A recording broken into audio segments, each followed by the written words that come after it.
why most online courses fail, and how to make sure yours succeeds. Most online courses fail not because the idea isn't good or because the creator didn't try hard enough, but because they missed a few critical points.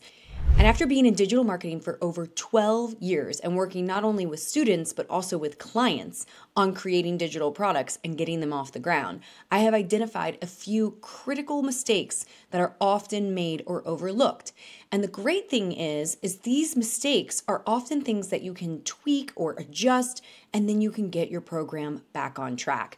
That means you don't need to scrap everything that you've done if it didn't work out quite the way you thought it would. And if you haven't already started creating digital products, this is going to set you up so that you are aware of them and you don't even make the mistake to begin with. So no matter where you are in the journey, let's go ahead and talk about the most common mistakes so that you can either avoid them altogether or correct them so that you can see the success you know your course deserves. Mistake number 1 is course creation without market validation. This is when people get really excited about what they want to teach and they don't really pay close enough attention or do the right research and create something that people actually want to learn. You want to find the intersection of what you are excited about, but also what people are excited about learning too. And this happens because we assume that if we're excited about it, there must be a demand for it. It's super important that you pre-validate your idea before you build the course itself. That's why I recommend a minimum viable product or an MVP. I also recommend beta testers, getting those first few people in the door and going through the actual program. This is going to help you identify what people actually want to learn. It will also show you your blind spots because there are probably some things that you take for granted or assume people already know, but they actually need help with. And it's also going to have you meet people where they're at. You can also gain insights through surveys or polls. The main takeaway here is that you want to hear from other people how they describe their problems, their desires as it relates to your topic. Now, this doesn't mean that the topic you chose is incorrect. Sometimes it just needs a small tweak in how it's positioned or presented, or even the promise of the transformation, and that can make all the difference in the world. I'll give you an example. I have a student who's a hospice nurse practitioner, and she is passionate about helping people navigate the end of life. She knows it's a really tender time. She knows there's a lot of emotions, and she loves helping people through that process. So when she started creating her first online program, she made it directed at the people she already currently served, which were people who were at the end of life.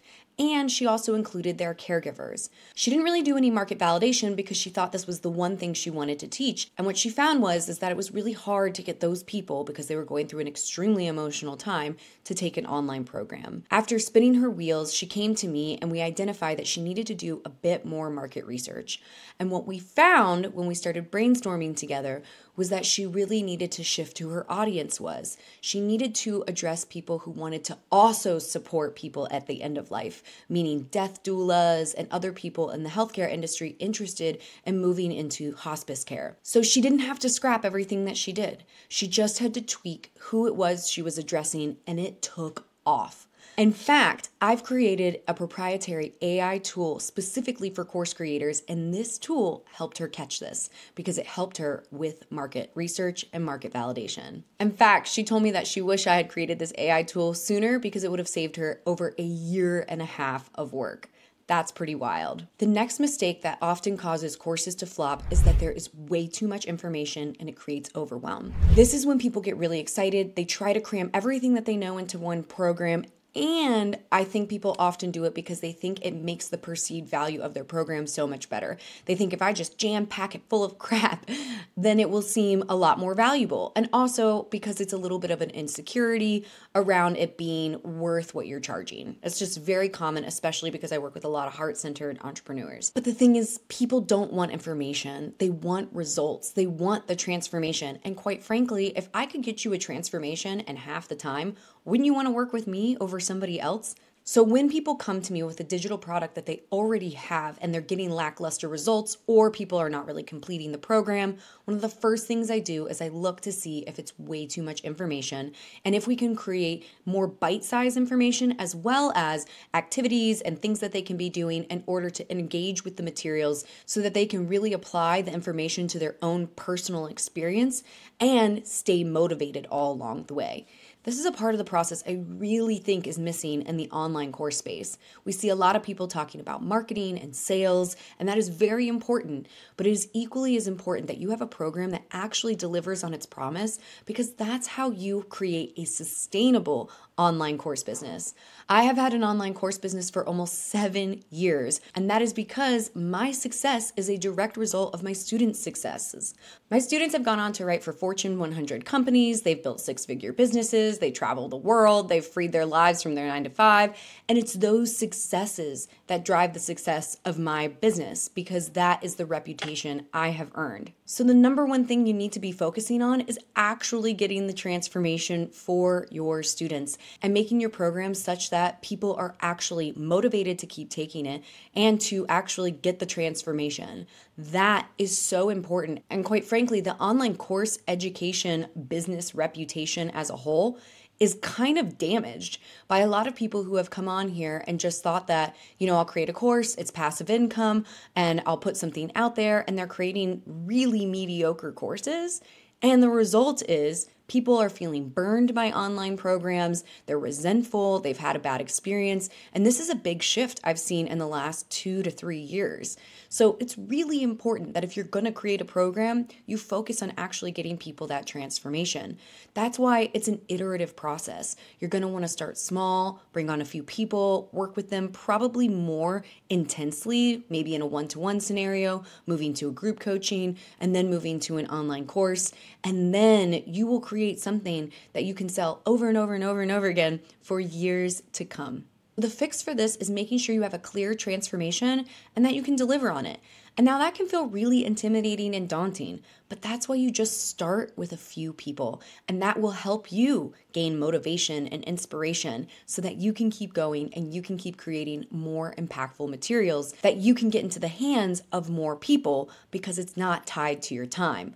It's truly incredible. So remind yourself when you are creating your program that you want to actually guide them more. You don't want to be teaching at them. And you want to make sure that you've implemented things all along the way where they take the information and apply it to their personal experience. Your course should feel like a map, not an encyclopedia. I'll give you a quick example. I was working with a student and she was creating this amazing program, but because she was so excited, she jam-packed it with so much information. And then what she realized is that people were opening her program, getting incredibly overwhelmed and not actually doing the work, which was such a bummer because she really wanted the results that she knew they would get if they actually took her program seriously. So what we did was we just did a simple restructuring of the program. We didn't actually get rid of all of it. What we did is we took the in-depth stuff and we put it towards the end, and we gave them things at the beginning of the program that would give them quick wins.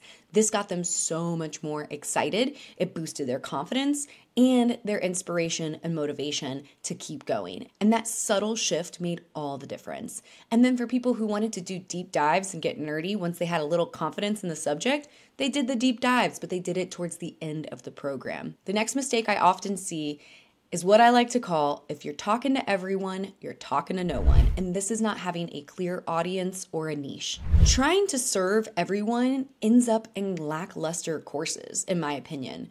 If you look at some of the course creators who go big and broad, the people who have huge audiences and they want to create a course that speaks to absolutely everyone, more often than not, those programs are usually pretty superficial. It's still great. It's usually a great intro, a great beginner course on how to do X, Y, and Z, but usually it's lacking depth because they're going so broad. Not to mention, that's a lot harder to market. You have to focus on big numbers and having a huge audience. When you have a pretty niche topic or something that solves a very specific pain point, it makes your marketing materials a heck of a lot easier because you're just talking to that one particular person about that problem or that desire.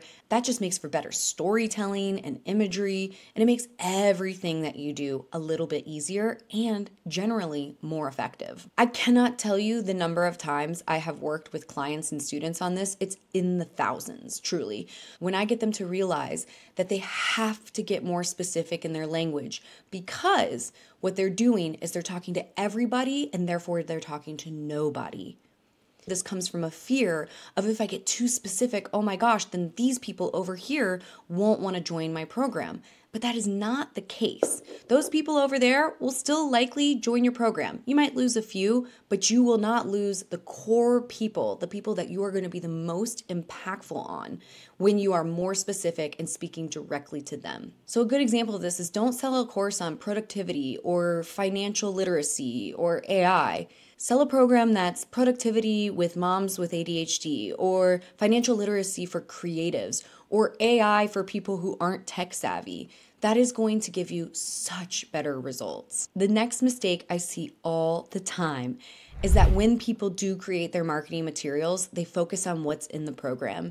And that is the thing that continues actually to blow my mind, even though I already know this and have taught so many people this exact thing. People don't care what's in your course. They don't care. They don't want to see the modules. They don't want to see the curriculum. They might want to see it just to make sure that it's real. But the reality is they just want to know if you're going to get them the transformation. And the best way that you can validate that is through social proof. So it will take time for you to get your program off the ground because you need to collect social proof along the way. So be really good about it. Make sure you're sitting down with your students who have had successes, record conversations with them, ask them questions, get feedback, hear from them, and take it and integrate it back into your program, and then share those stories with other people. The other powerful thing about collecting student success stories is that it actually inspires your current students. So don't forget them. Don't just collect testimonials and case studies for your marketing materials. Make sure you're also sharing it with your community. Because the other powerful thing is that students will see their story in other people's stories. Because everybody is unique and different and brings slightly different things to the table.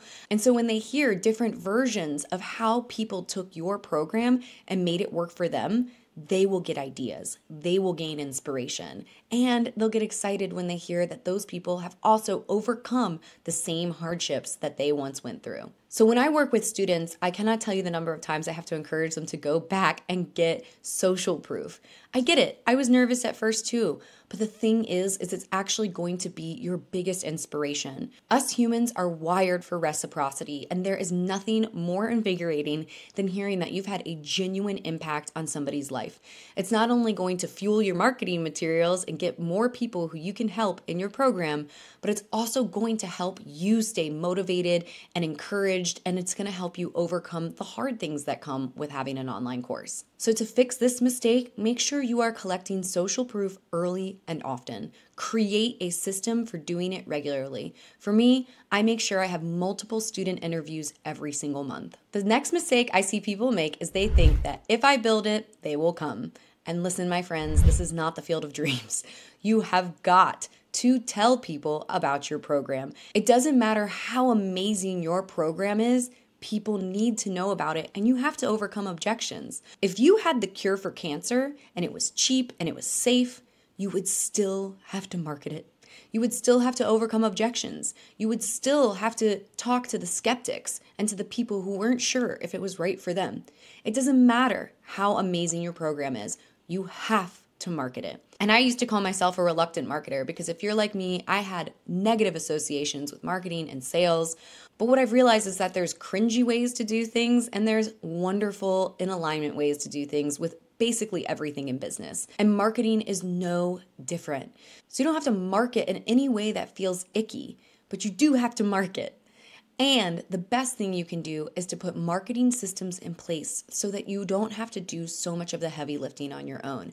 Automating as much as possible with the technology that we have access to today, which is just incredible. In the last 12 years, I have seen such a dramatic shift in all the technology that is accessible. It has made it so much easier for anyone to start an online course and have it be successful and lean on the automations that allows you to earn money while you sleep. So create a real marketing plan, invest in your marketing knowledge, and start building your audience even before you have a program to sell. And remember, you do not need a huge audience to be successful. When I hit my first 10 million, I probably only had about 15,000 YouTube subscribers and maybe, 40,000 Instagram subscribers. But most of my students came from Facebook and Instagram ads or SEO because that's what I teach. And if you need help marketing a program you already have or even getting one off the ground, I have the perfect resource for you. I've put together the best resource on the market for course creators. And I am not exaggerating when I say that.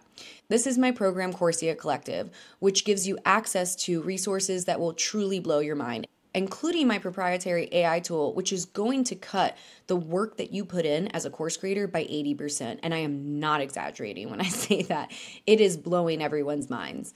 You'll also get access to a course that takes you from A to Z. But the AI tool is going to help you move through that program so much faster. This is not something you're going to need to sit down and devote a ton of time to. It is going to be lightning fast.